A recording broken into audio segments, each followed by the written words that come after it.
Order! Order! You are an incorrigible delinquent at times. Behave yourself, man!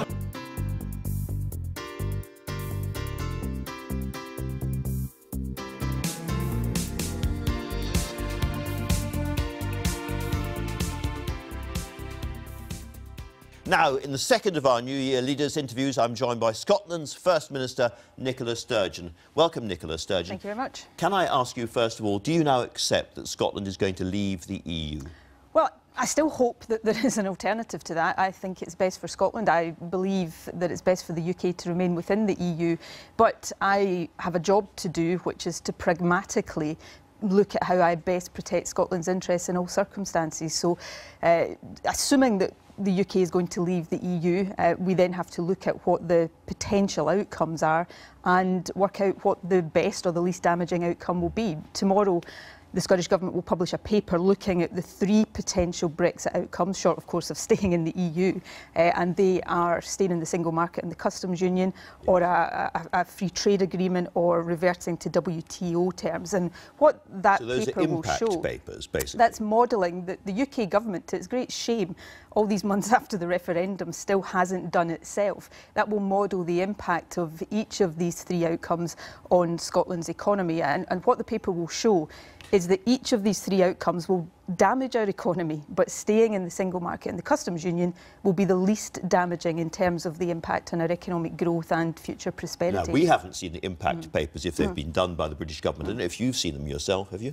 We've seen some redacted material, right. but I think very useful. I think everybody has concluded that what we were told previously by David Davis, that was in-depth impact studies, are no such thing. And I really do think it is shameful that the UK government is the government that is looking to take the UK out of the European Union, hasn't even bothered to properly look at the impact on and so our can economy. I ask, are these impact papers going to give numbers, for instance, on the effect on the Scottish fishing industry of the 3 possible outcomes? They're not sectoral. It's not a sectoral analysis at this stage, but it will look at the impact on GDP, it will look at the impact on trade. The paper will look fairly extensively at the importance, and I know this is a controversial subject often, but it will look at the importance, I think particularly to the Scottish economy, given our demographics, of retaining the ability to attract skills and talent from elsewhere in the European Union. It will look at migration. Is this not simply Project Fear in a Scottish accent? Well, it's looking in a fairly sort of clear-eyed, hard-headed way at what the impact on our economy will be. I mean, don't get me wrong, as Scottish First Minister... Does it say anything at all positive about Brexit? I don't think Brexit is positive. I will look for the positives out of Brexit if I can find them, but this is Nicola modelling... Sturgeon, you are a politician. This is supposed to be a neutral, sort of scientific, economistic well, you can judge it. analysis. People can judge it when they see it tomorrow, but this is modelling done by Scottish Government economists. It's an economic model, and what it says is that by far the best option for the Scottish economy is to stay in the EU, but short of that, the least damaging option is staying in the single market. And this is where... a big surprise, perhaps. Well, there's a real window of opportunity now. I've been listening to some of the other interviews you've been doing this morning.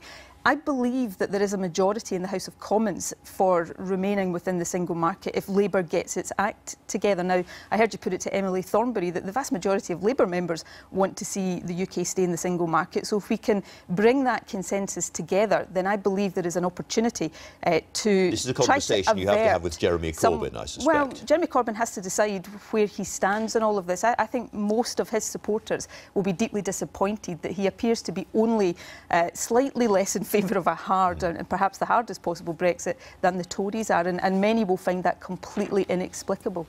I wonder to what extent the Scots are really very different from the rest of the British people when it comes to these issues, because recent research by Sir John Curtis suggests 63% of Scots say that the rules on immigration from the EU should be the same in Scotland as for the rest of the UK. 67% think the rules on trade should be the same.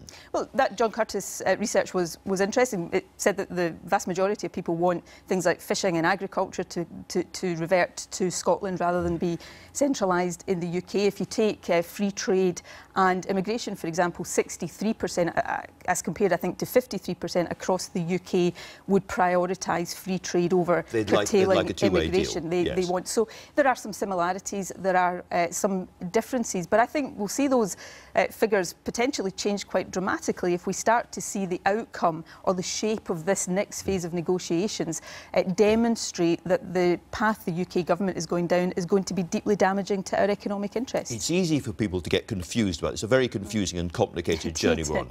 A year ago, I was sitting with you in Butte House, so simple big picture terms, and England had voted one way on Brexit, Scotland had voted the other way, and therefore it seemed pretty clear, and certainly clear to you, that this was a parting of the ways, and independence for Scotland was an inevitable result of all of this. And yet things have changed badly this year, for your point of view. Why? I'm not going to say anything different, and you wouldn't expect me to. I still believe independence is the best future for Scotland. I still believe that whatever future Scotland chooses for itself, and you know what side of that I'm on, that is a future that shouldn't be imposed on us. It's one we should have the ability to choose and decide for ourselves. Now, I recognise, and this was very evident, I think, to everybody through the course of the general election campaign, that there is, as you say, a lot of confusion. This is a complex issue, and people in Scotland, I'm sure it's the same in many other parts of the UK, people want to see the clarity emerge about the state of the relationship between the UK and the EU. Now, at that point, what I've said is that we will look at that and determine at that stage if Scotland should then have the right to choose between whatever that new relationship with the UK is going to be or choosing to be an independent country. So let's try and nail this down a bit more, because you've said in the past that as soon as you could see the overall picture where we're going, it was pretty clear, you could then take a decision on the second independence referendum. Now, I talked to the Prime Minister last week, and she pointed out that the European Parliament's going to take a decision in October, and the idea is the British Parliament shortly before that should take the same decision, or should take the decision. So by the relatively early autumn, we should have the broad picture of where we're going. That's what I understand to be the case. Now, I should caveat that by saying I'm not in control of that timetable. Neither of us are. But as you say, based on what the Prime Minister has said, based on what the European Commission is saying, by round about the autumn of this year, we should have some clarity about that future relationship. So between October and the end of the year, you will be able to tell us whether or not there is going to be a second independence referendum. That's when I will be able to look at that and make a judgment about what I think the next appropriate steps are for Scotland, and I will then report that to the Scottish Parliament and to the people of Scotland. There's not really enough time then for a second referendum before the UK leaves the EU, is there? If we're leaving in March 2019 and you have to take a decision in the autumn of 2018, there isn't enough time to take the decision, have the referendum, leave the UK and stay in the EU. Well, we'll make decisions on timing when we get to that point and look at that. But you know, we've also got a situation, and I accept that the detail of this is yet to emerge, but we've also got the weeks pass at a speed that you can't control. Hold on a little second here. We've got a situation where the Prime Minister is saying that there will now be a 2-year, well, she calls it an implementation period, I think everybody else calls it a transition period, where, as I understand it, and this is yet to be agreed, and hopefully it will be agreed soon, that will effectively be a steady state transition. Now, I will make judgments, and they are my judgments. I have to put them to the Scottish Parliament about what I believe is in the best interest of Scotland, protecting our best interests in all circumstances. Do you ever sit late at night and think that maybe the Scottish people no longer want independence in the same way? I'm going to quote you, Kirsty Blackman, your deputy leader at Westminster. She said recently, "I don't think most folk in their daily lives give two hoots about whether Scotland is a member of the Union. The constitutional issues are not the biggest concern for an awful lot of people. I very rarely talk Scottish independence in the chamber because I talk about things that matter to the people of Aberdeen." Well, that was a two-part question, so give me the space to answer both parts if you don't mind. Firstly, you asked me about public opinion on independence. Yes.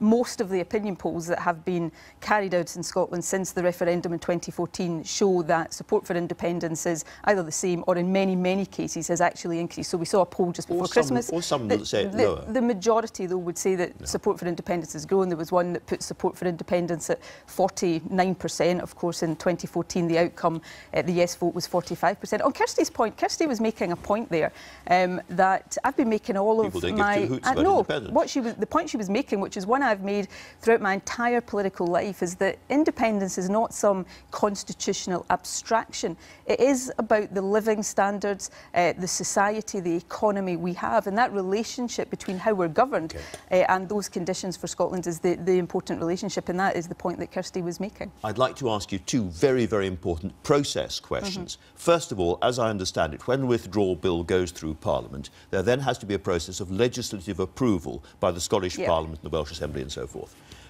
What happens if you refuse legislative approval? Well, the legislative consent process is a convention. I've never said otherwise. But so nothing really. I mean, you can say we don't approve it and it still goes through. It's a convention, but I think it is unthinkable that the House of Commons, the UK government, would ignore not just the views of the Scottish Parliament but the Welsh Assembly as well. We've never been in this territory before, so you ask me what will happen. Now, we are trying to plan for our part of what will happen. Let me finish. We have this week announced that we have a continuity bill of our own that we will introduce to the Scottish Parliament. But let me be clear, right now, and I think if the First Minister of Wales was sitting here, he would say exactly the same as I'm about to say. Right now, I cannot and will not recommend to the Scottish Parliament approval of the withdrawal bill because it's a power grab on the powers of the Scottish Parliament. We are seeking to come to an agreement with the UK government. They're dragging their heels and, months into these discussions we're no further forward. Now, I hope that changes over the next few weeks, but I would argue to the UK government that it's in their interest, as well as it is about doing the right thing, it's in their interest to get agreement because otherwise the Scottish Parliament will not approve the problem with unconscionable and impossible and so forth and unacceptable is that Theresa May turns her back on you and carries on doing it anyway, again and again and again, because she doesn't think you actually have the power at your back to do anything about this. Well, if that's Theresa May's message to Scotland, then it's hardly a particularly positive message to Scotland, she would say it's her message to Nicola Sturgeon, not to Scotland. Well, it begins to sound as if it's a message to Scotland as well, which is I can do whatever, Theresa May saying she can do whatever she likes to Scotland because Scotland is powerless. Scotland cannot ever be in a position where it allows itself to be powerless. That's why, to go back to the point I said earlier on, whatever future Scotland chooses, and it is always a matter for the Scottish people, not for me or any particular politician,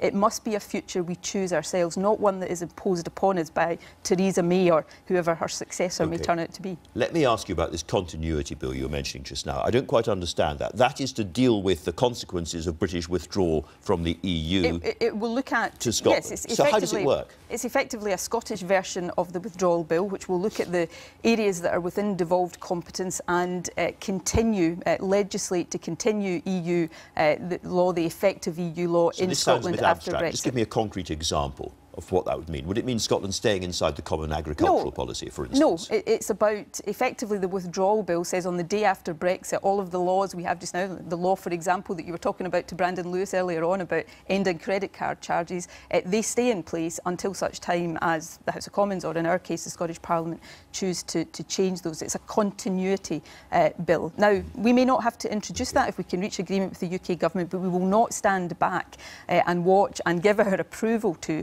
a power grab on the powers and responsibilities of the Scottish Parliament. One domestic question. I've been carefully through your manifesto and nowhere can I see a promise to introduce new tax bans. But with a minority government, we have to build consensus. We also have to be very serious about the austerity that we're facing. Our budget next year, as a result of decisions taken by the Chancellor in the House of Commons, will be a resource budget £200 million in real terms lighter, smaller than it is this year. So we're putting forward, let me just finish, we're putting forward proposals on tax that will see 70% of all taxpayers pay less than they do now. We'll see a majority... a tiny little Hold bit on, less. a majority of taxpayers, because we're introducing a new starter rate, pay less than they would if they lived elsewhere in the UK. But for the top 30%, we're asking them to pay a little bit more. If you earn £100,000, it's about £35 a month more. And what does that enable us to do? It enables us to invest properly in the National Health Service without deep cuts somewhere else. If you are a low to middle rate taxpayer, you said you will be completely protected. Is that really true? It's not true if you're on £35,000 a year, for instance. Well, median wages in Scotland are £24,000 a year. If you earn under £33,000, you will pay slightly less under our proposals than you do right now. If you earn under £26,000, not only will you pay less than you do right now, you'll pay less than you would if you were living elsewhere in the UK, making Scotland the lowest tax part of the United Kingdom while being able to invest properly in our public services. And we are now out of time. Nicola Sturgeon, thanks very much indeed for that.